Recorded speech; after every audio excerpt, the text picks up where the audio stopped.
तब आपकी degree valid होगी, ठीक है? होगी कि नहीं होगी और क्या-क्या रूल्स आपको फॉलो करने हैं। ऐसी कौन-सी कंट्रीज़ है जो एनएमसी की सारी गाइडलाइन फॉलो कर रही है। 2021 के बाद एनएमसी ने जो गाइडलाइन दी थी, उसके बाद इंडिया में वापस आके आपको प्रैक्टिस करना एक अलग ही क्राइटेरिया बन चुका है, ठीक है? ये पॉइंट्स आपको ध्यान में रख के आपको Russia, Kazakhstan, Kyrgyzstan, Uzbekistan, China and Georgia किसी भी कंट्री में आप जाके एडमिशन ले सकते हो और अपना किसके बाद भी रशिया सारी एनएमसी की दी हुई गाइडलाइंस फॉलो करता है। यानी 6 साल आप पढ़ोगे, उसके बाद अगर इंडिया रिटर्न होगे, अब वहाँ आपकी डिग्री को कुछ दिक्कत आएगी तो आपका 6 साल का सारी मेहनत, 6 साल की आपका पैसा, 6 साल का आपका टाइम और आपकी सारी पूरी फैमिली का जो एक्सपेंस होगा ना आपकी पढ़ाई को लेकर, वो सारा पानी में चला जाएगा। यानी 6 साल आपके कोई वेस्ट हो जाएंगे, ठीक है? हेलो एवरीवन, सलाम नमस्ते, कैम छो कसकान, welcome back to my channel. मेरा नाम सचिन है और मैं कर रहा हूँ बेस्ट हमारा स्टेट मेडिकल यूनिवर्सिटी रशिया से आणि मला तुरुमानाचाच आहे आणि मी 4th ईयरमध्ये आहे।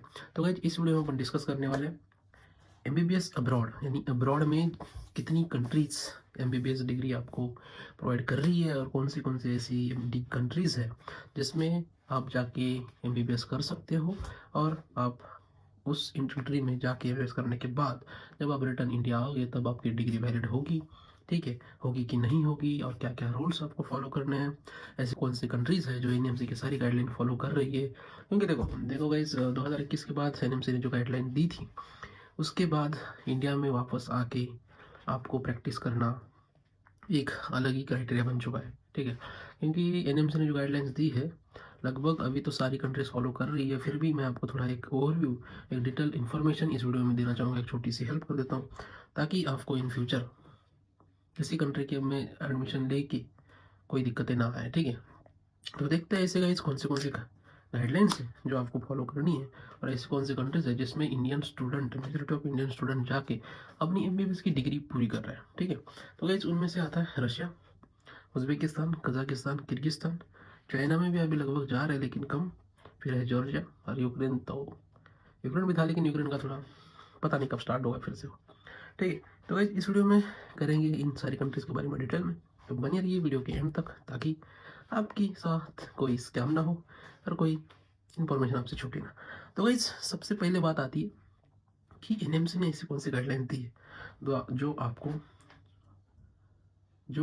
101% फॉलो करनी है और ये सारी गाइडलाइंस कौन सी कंट्री फॉलो कर रही है ये भी देखना है, ठीक है? तो ऐसी कौन सी कंट्रीज है जो आपको,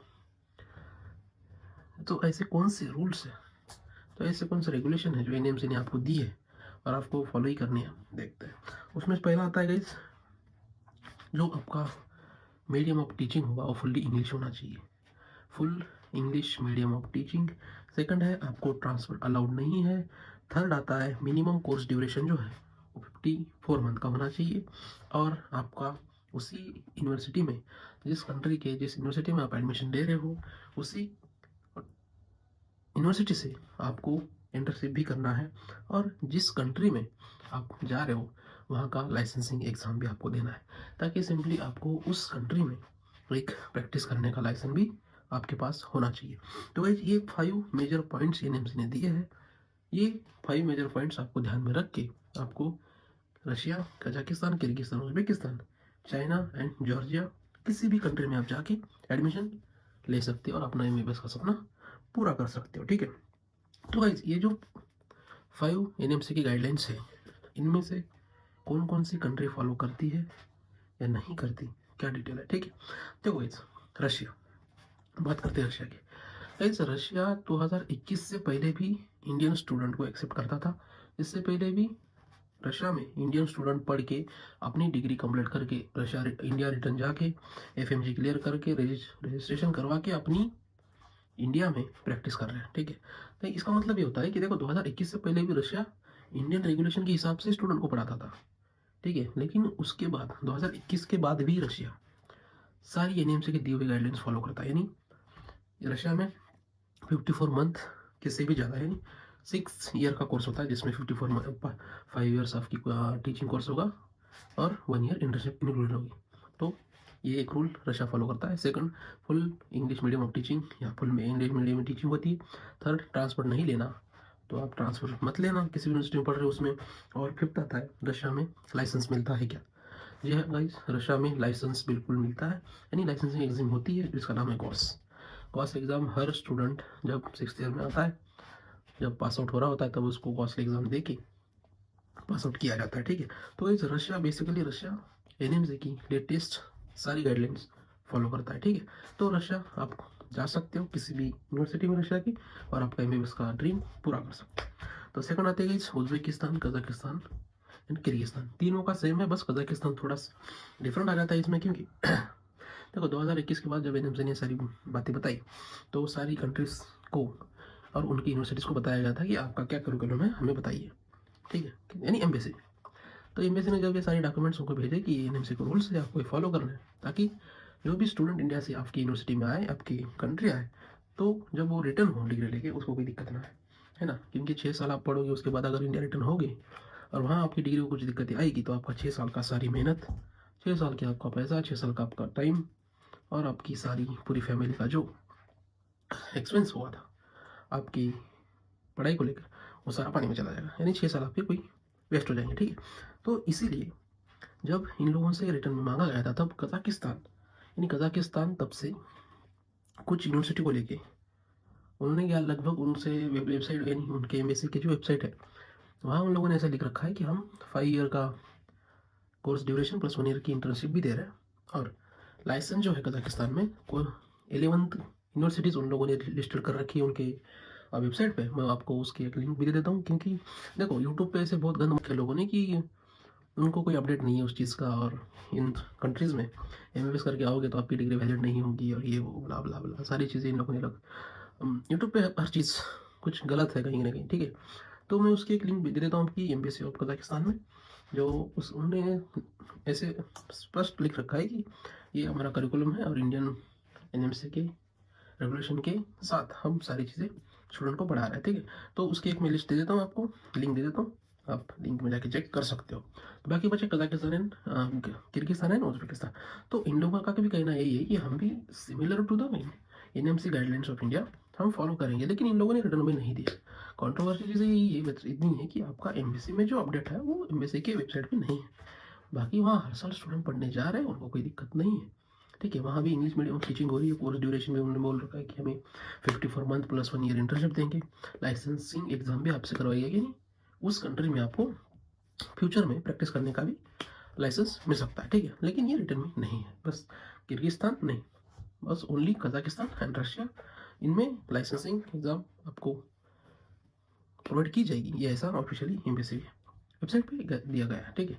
बचा किर्गिस्तान है, उज्बेकिस्तान, इन लोगों ने कहा है कि हम भी ऐसे ही फॉलो करेंगे, लेकिन लिस्टेड नहीं हुआ है, ठीक है। बाकी कोई कंट्रोवर्सी चीज़ है नहीं, क्योंकि हर साल इन कंट्री में बच्चे जा रहे हैं, पढ़ रहे, रिटर्न एफएमजी भी पास आउट हो रहे हैं, और अपना रजिस्ट्रेशन भी इंडिया में करवा रहे हैं, और अपनी प्रैक्टिस भी कंटिन्यू कर रहे हैं। तो ऐसा कोई मेजर इशू है नहीं। इनके अलावा गाइस, आप जब कंट्री चूज़ करो तो आपको कौन सी चीज़ें ध्यान में रखनी है, ठीक है। क्योंकि देखो कोई भी कंट्री अगर आप चूज़ करोगे तो आपको 6 साल वहाँ रहना है, 6 साल का आपका सारी चीज़ें देखनी है आपको, ठीक है। ऐसा ना हो कि वे 1 साल 2 साल गए फिर आपको इधर उधर भागना है, तो फिर वो चीज़ें नहीं है, ठीक है। वो चीज़ें आप कर नहीं सकते, क्योंकि अभी चीज़ें बहुत अलग हो चुकी है। तो उसमें से फर्स्ट आता है फूड, ठीक है।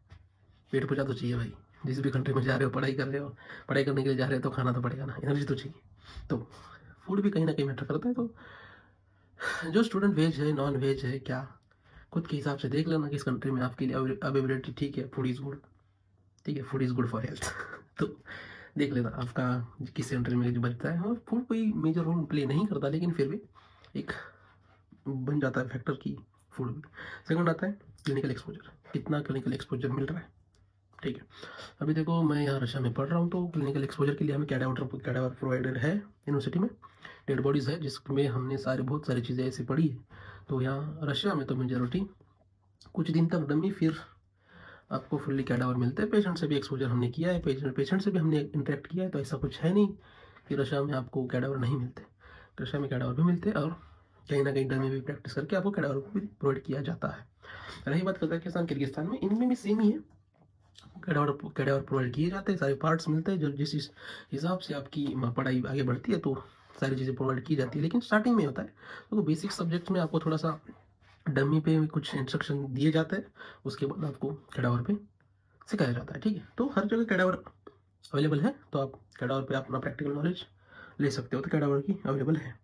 उसके बाद गाइस आता है मनी करेंसी एक्सचेंज रेट, यानी करेंसी रेट। देखो ऐसा ना हो कि आप अपना ये सोच के उस कंट्री में एडमिशन लिया, यानी 12 to 13 लाख में, यानी 15 to 16 लाख में आपका एमबीबीएस कंप्लीट हो जाएगा।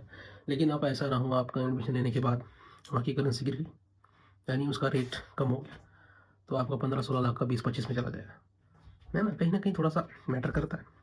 तो करेंसी रेट भी मैटर कर जाता है, ठीक है। उसके बाद आता है पॉपुलेशन। देखो पॉपुलेशन से क्या होता है, जितनी ज़्यादा पॉपुलेशन उतने पेशेंट्स, उतना पेशेंट आउटफ्लो ज़्यादा, उतना आपका प्रैक्टिकल नॉलेज ज़्यादा। तो कहीं ना कहीं पॉपुलेशन भी मैटर कर ही जाता है, कर ही जाता है, बहुत ज़्यादा मैटर करता है क्लिनिकल में, ठीक है। आप डॉक्टर बन रहे हो तो आपका प्रैक्टिकल नॉलेज बहुत ज़्यादा होना चाहिए, और वो भी एक फैक्टर बन जाता है। और सेफ्टी, देखो अभी इंडिया के साथ सारे कंट्रीज का रिलेशन तो अच्छी है, तो सेफ्टी इंडियन इसीलिए हर जगह हर कंट्री में फुल सेफ्टी है, कहीं कोई दिक्कत है नहीं, ठीक है। तो आप कोई भी कंट्री चूज़ कर सकते हो, किसी में कोई बड़ा मेजर इशू सेफ्टी का नहीं आया। तो गाइज ये था डिटेल में थोड़ा सा वीडियो। अगर आपको भी किसी कंट्री के बारे में डिटेल में इंफॉर्मेशन चाहिए, और मेरे से अगर शायद एक आध पॉइंट छूट गया हो, तो उसके भी बारे में आप मुझे कमेंट में पूछ सकते हो, डीएम कर सकते हो। और आपने भी अपना मन बना लिया है कि मैं मेरा सेकंड ऑप्शन एज एमबीबीएस दूसरे कंट्री से कर लूँगा, तो डिस्कस करिए अपने पेरेंट के साथ, एक अच्छा सा काउंसलर ढूंढिए, एक अच्छा सा एजेंट ढूंढिए, जिसके थ्रू आप अपनी फ्यूचर की जर्नी स्टार्ट करोगे। ताकि एक एजेंट या काउंसलर भी एक बहुत बड़ी हेल्प कर देता है कि आपका एडमिशन, आपका इन्विटेशन, आपका जो भी प्रोसेस होगा एकेडमिक, एक आप एजेंट के थ्रू ही करवाओगे, काउंसलर के थ्रू ही करवाओगे। तो एक अच्छा सा काउंसलर ढूंढिए और डिस्कस करिए क्या क्या चीज़ें हैं। अगर कोई आपको अलग से इन्फॉर्मेशन चाहिए किसी कंट्री के बारे में डिटेल में, तो आप मुझे डीएम कर सकते हो, मैं आपको इन्फॉर्मेशन प्रोवाइड कर सकता हूँ, ठीक है। तो इस मिलते हैं तब तक के लिए नेक्स्ट वीडियो में। Till then take care, bye bye.